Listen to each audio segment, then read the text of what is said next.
Welcome. Good morning. It's ChamberAM. Hello.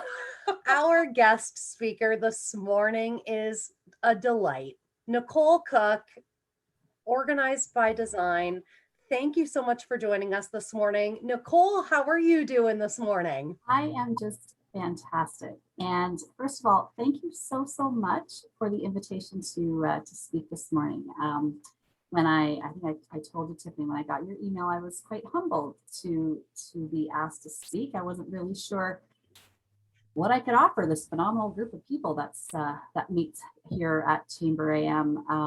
But what I thought I would do is just tell you a little bit about what I do. I was hoping that Susie was on the call because we're trying to let people know that there is an industry around organizing and helping people get organized and helping people move and helping people downsize.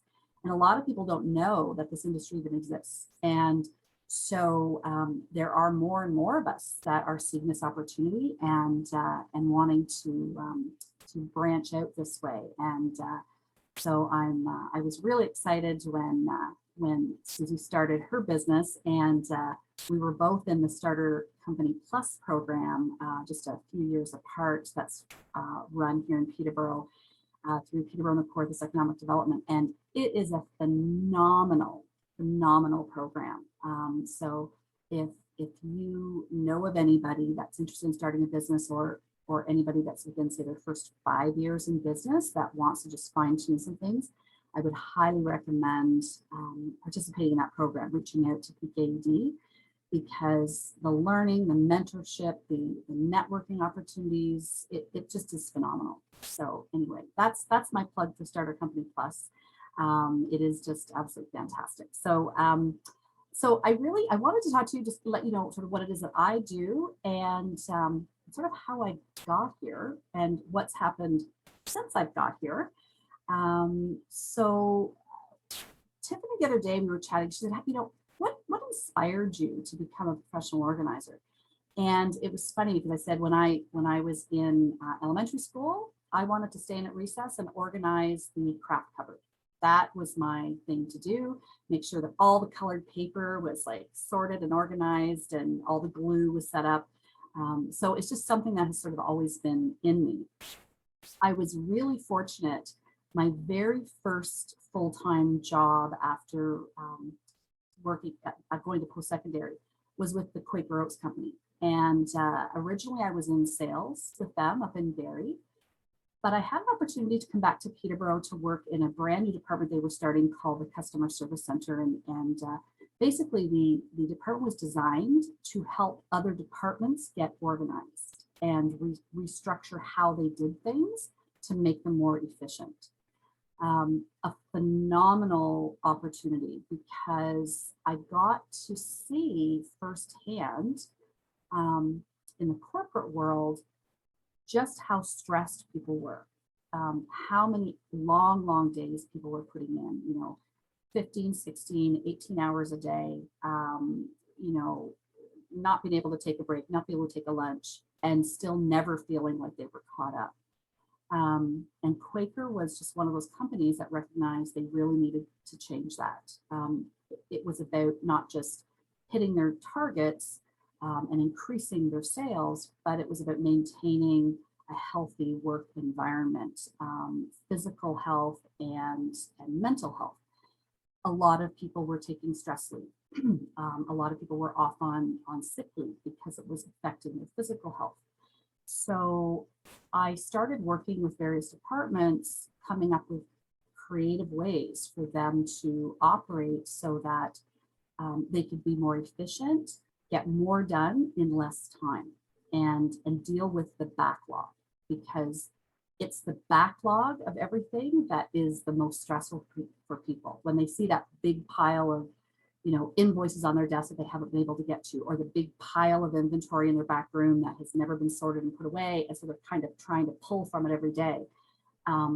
That's the stuff that stresses you. It's not the incoming stuff every day, it's the backlog of stuff that creates the stress. So I worked there for quite a few years, and then did stay home. I left when I had my first daughter and stayed home to raise three girls, and started some small home-based businesses while I was home for 10 years, and then worked at Fleming College. And again, at Fleming, same thing, helping departments streamline, and I worked a lot in physical space. So that was really when I got into more, how do you set an office up? How do you set a room up? And started designing some of the spaces at Fleming. And then again, offered another opportunity to go somewhere else and moved over to At the Lake Distributing. My friends Jason and Nikki Polchinski here in Peterborough, who have now got a spin-off business, Shop the Lake. The old Rovas up on Chemong Road, they bought that business. So I worked for them for about 4 years. They were growing, and I came in and started redesigning their processes and making sure that they were operating efficiently, redesigning their physical spaces. So, all through this, I mean, I've had little side hustles all the time. And I love working with people, love, my dad had his own business, so I kind of came from a line of entrepreneurs. And I loved everything I did, but I always felt, okay, I've kind of done what I can do here. It's time for me to move on to something else. And so I started, this was the time to really do what I am really passionate about. And I looked at every job I'd ever had and took the things I loved about those things and designed a company. And that became Organized by Design. I farm out the stuff that I don't like to do. Not a techie person, so I got a great team over at New Foss Media that looks after my website and all of that.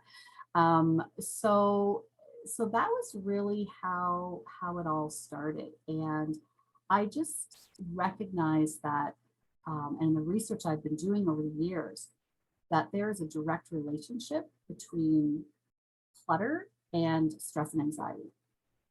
And there's been so many studies done, particularly over the past 20 years, by schools like Harvard and Yale and big institutions that are delving into this, because there is that direct relationship. And what happens is when we become, when we're working or living in an environment that is full of clutter, our brains like order.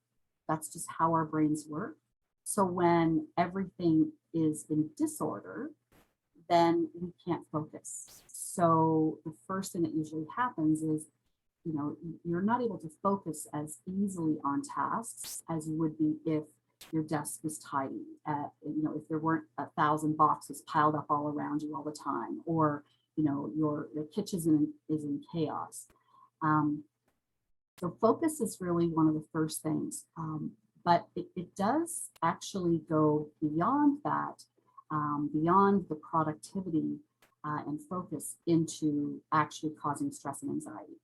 And people don't really realize that there is this connection. They hear, oh yeah, it's stressful, my desk is a mess, it's stressful. This can have really detrimental long-term effects, both mentally and physically. And they now are finding a connection between that clutter actually creating health issues with an increase in type 2 diabetes and an increase in heart disease. And it's because of the higher risk of stress and anxiety. So it's the stress and anxiety that causes those things, but what causes stress and anxiety is in fact the clutter. So in doing some of this research, it was sort of interesting to keep digging in a little more. And there are stress hormones that we have. And one study found that women that had a home that felt chaotic to them had a significantly higher level of stress hormones. And usually our stress hormones in the morning are higher, and then they kind of dissipate during the day. These women, they didn't, they stayed really, really high. Living in chaos or working in chaos also triggers our fight or flight nature. So there again, it's like, okay, how do I cope? Can I cope in this environment? So we're constantly being put into that fight or flight frame of mind. And so that's not relaxing, feeling like you've got to fight through your day or just give up and walk out, right?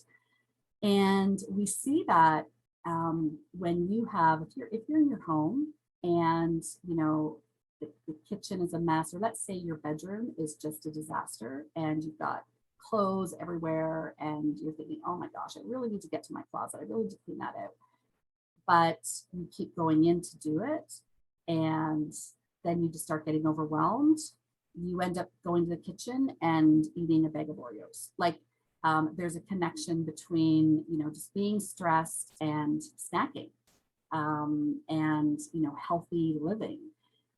People that have a neat and tidy space tend to be more active than people who don't.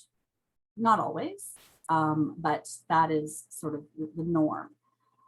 So by having that clean, tidy space, either at work or at home, you feel more relaxed, and then your choices are different. So, you tend to spend more time exercising, going for walks. People will tend to choose an apple over the bag of Oreos when their home isn't in total disarray. So it was interesting because the more and more I learned, the more for me it became not about just going in and tidying up people's houses. It was really about, how do I figure out how they operate and put systems in place for them to be able to successfully keep their spaces neat and organized long term. Because anyone can come in and tidy up their space, but then if they come back 2 or 3 months later, it's probably going to look the same as it did unless you've changed your systems. So what I started doing was really asking a lot of questions of people and finding out, okay, what does your typical day look like? Do you have a partner? Do you have kids? What does a day look like for you? What are your pain points? All of those things. And as I started asking those questions, they were a little bit sometimes taken aback because they weren't expecting me to ask so many questions. But what I was actually able to do then was to say, okay, that's how you operate. Let's figure out a way for you to, be able to live your life at work or at home and not have the clutter build. So we're going to put these systems in place that make sense with your brain. You can scroll through Pinterest and watch. There's lots of great shows on Netflix now. The Home Edit and Marie Kondo that have all these ideas, but ultimately it has to work with your brain, because the best ideas don't work for everybody because it's not the way we think. It's not who we really are. So my job is to figure out what works with your brain, not what works for me. So your house could be set up very differently than my house. And so, working with clients that way, I started to see that it wasn't just about, the family of 4 that has a messy toy room or a messy mud room. There are lots of people that are really suffering because of their clutter. And that's where, if you see shows like Hoarders, that's sort of taking it to the other extreme. So you've got, the busy families on one end that just need to get their toy room and mud room or their closet organized. And then you have the hoarding situation. But between there is everything. And I can guarantee that whatever street you live on, there are probably 1 out of every 5 houses have a person that's feeling like their house is out of control in varying degrees. And then 1 out of probably every 10 houses is a hoarding situation. They're often very well hidden. And I get calls from therapists all the time wanting to refer their clients to me, because I do tend to work well with people that have mental health issues, and for a variety of reasons. And, often the therapists say, I've been working with this person for 4 years and I had no idea that they had hoarding tendencies. It has just come up and I don't know what to do with that. They don't really know how to help them. They know how to help them with the trauma. They don't know how to help them with what's going on in their home front. So that's really where I come in to help with what's going on at home and to very gently work through some of those strategies to help them take their home back, so to speak. And often people that are in that situation have not always been in that situation. It's often triggered by trauma or some type of significant event. So the loss of a child, loss of a spouse, physical abuse that they have suffered. And so suddenly they are not able to make the choices that they would have made prior to that. And therefore their head starts to get out of control and it's hidden. They are embarrassed and they don't want to let people in. So that creates even more anxiety and stress because they are now isolating themselves from the outside world. Lots of times I get phone calls from people and, you know, they say, it's taken a lot for me to admit I have this issue. It's taking an awful lot for me to call you. I'm not really sure if I'm ready to let you in yet. And I say, okay, that's fine. Here's what I can do. Here's how I can help you. I work virtually with some clients. They're not comfortable having somebody in, but I work with them over the phone. And so they can be doing the work and I don't have to physically see and be in their space. So then they can still be able to make some progress without having somebody physically with them.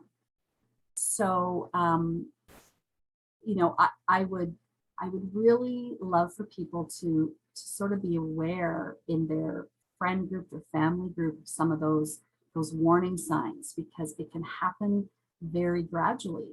And then suddenly somebody is in a very stressful situation that they feel there's no way for them to get out of, and there's no way for them to get help. And, you know, it's those little things where they're, you know, they invite you over and they cancel, you know, they don't want you to come over, or let's not come over here. Let's meet at a restaurant. Let's, you know, those kinds of things are typically where you start seeing people not wanting people in their physical space. And that is one of the warning signs. So, you know, if you hear that from somebody, just be mindful that could be what's going on. And often it's because there's something else going on that is, you know, traumatic for them, creating the anxiety and the stress.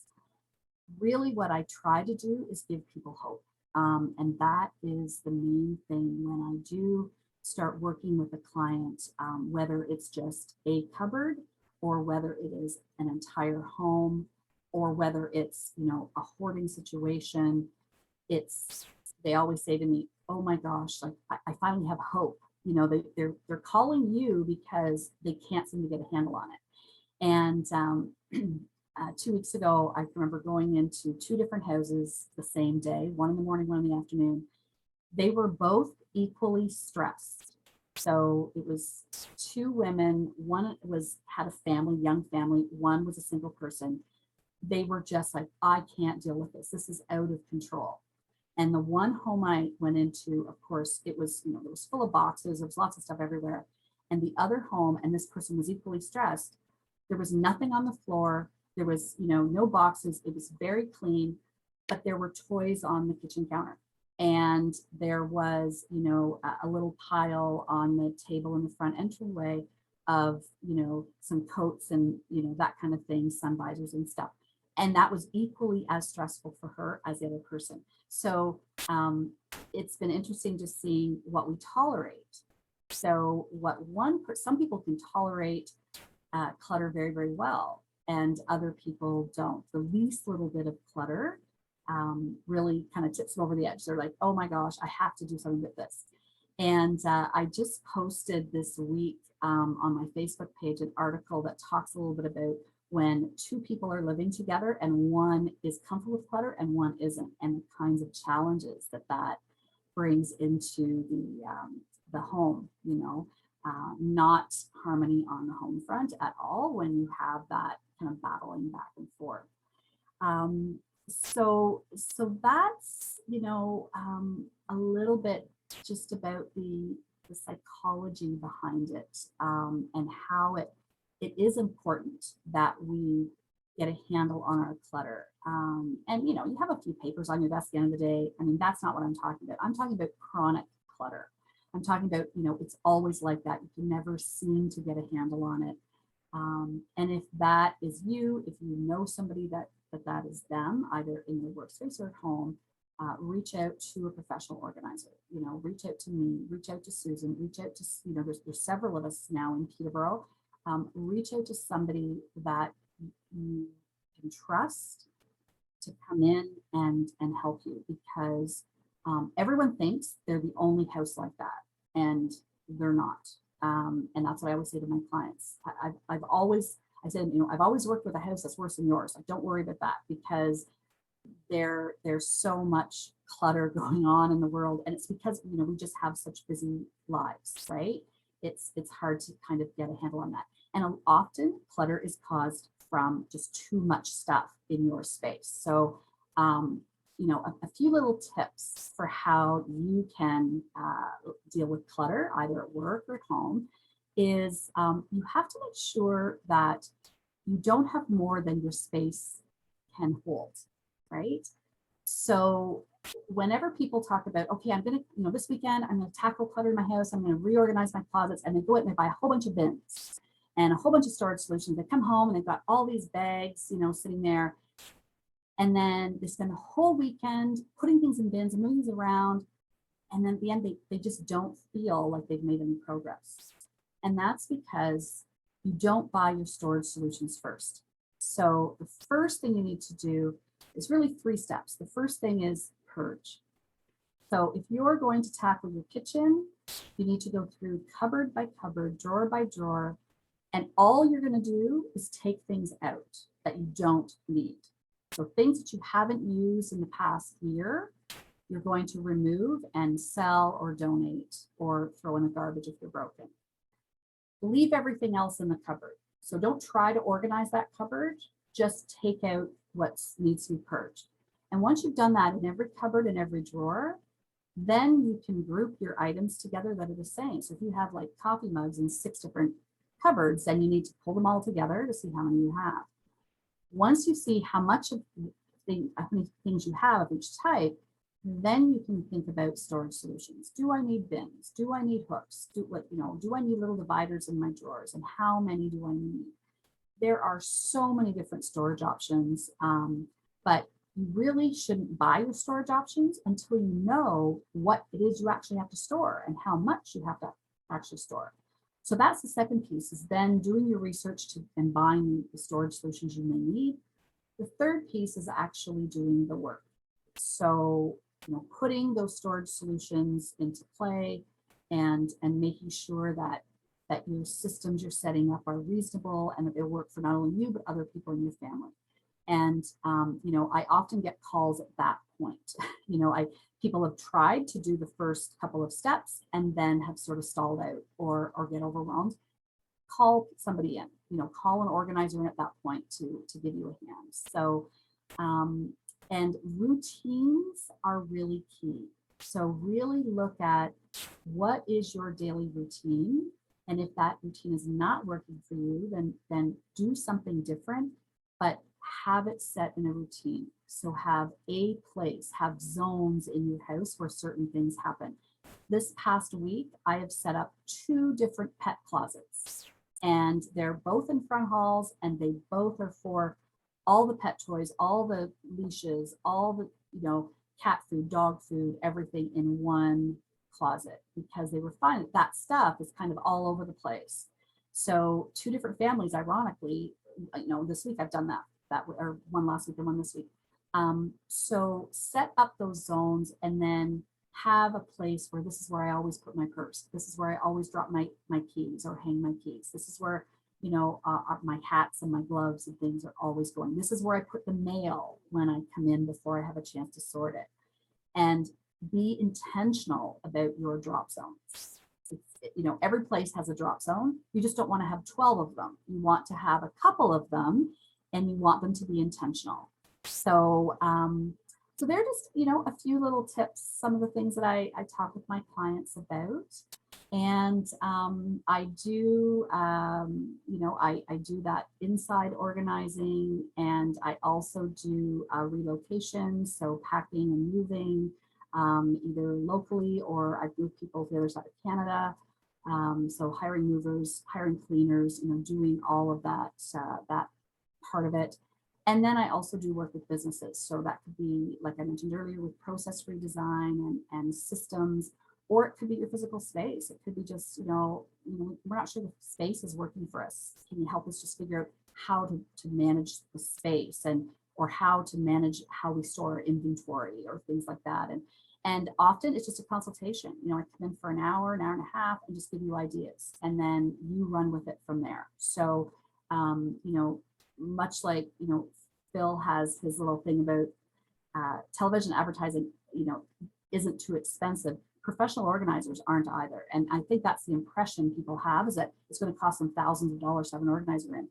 I do lots of consultations and just give people the ideas, and then they run with it. They just need to know where to start. They just don't know how to get going.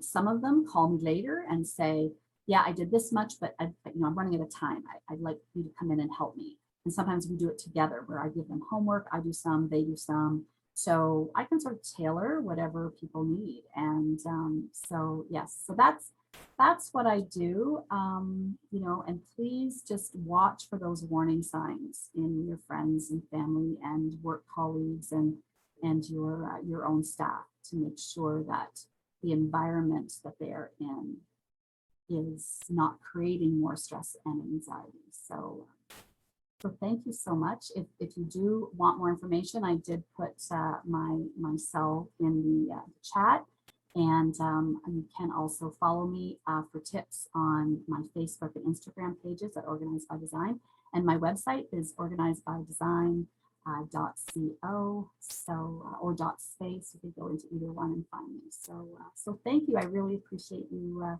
giving me the opportunity to teach you a little bit about my industry this morning. So. Thank you, Nicole. Wow, there's kind of several things to unpack there. You shared significant tips. I think I've moved a couple businesses in my career where our physical business has moved. Oh my, if we could have had a professional organizer, that would have been life-changing. I love a few things I just wanted to pull out that you had said.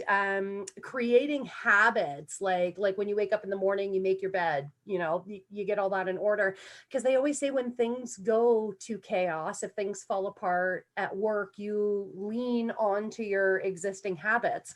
So if you already have those habits established in making the bed, making sure you have drop places, you'll tend to lean on that, then let it all go to chaos. So really interesting. If you need anything, chamber members, we're here for you. If you need anything at all, just reach out to us. We are here to support you and get you through. Like each other on Facebook, Instagram, Twitter, you name it. Take care of each other. If you need anything, have an awesome day.